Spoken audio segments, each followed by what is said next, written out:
do you know where Mojo came from? Have I ever told you that story?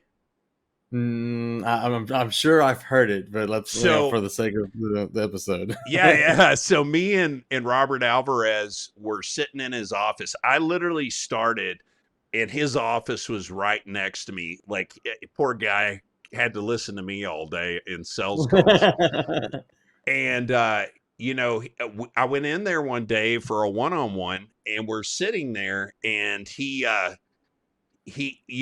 talking to me about, my past and where I come from. Where I'm from Odessa, Texas. Well, Odessa, Texas has a famous football team called the Permian Panthers.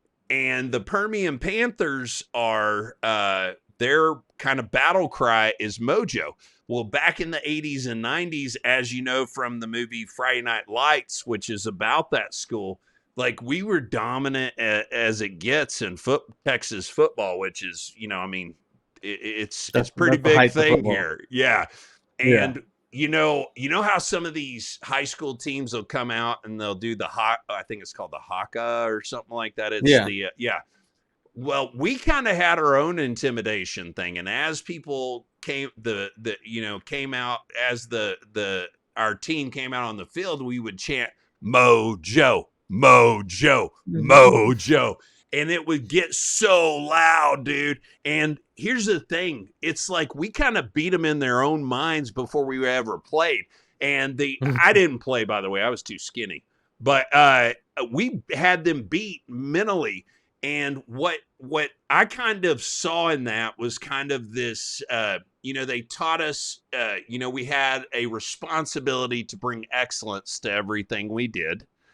And the way that I saw it is it was basically preparation, teamwork, and teamwork in action, right? So it wasn't just team Um, spirit, but it was essentially a whole thing of culture and being bought in and working hard and preparing for what was coming.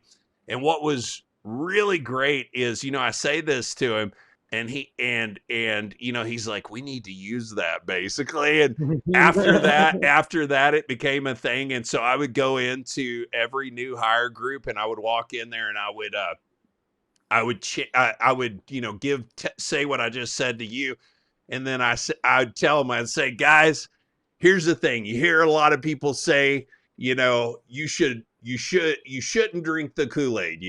I'm here to tell you the Kool-Aid's good, so drink up. And then I would, Drink. The and then Kool-Aid I is would go, good. and then I'd start out low, and I go, Mojo, Mojo, Mojo, and they'd all be screaming, dude. It was fun, man. So I did that for about 4 years, and I like to think that I was somewhat of a part of what RA was doing culturally at that time. But man, what a great guy, Robert Alvarez, absolutely Absolute uh, legend.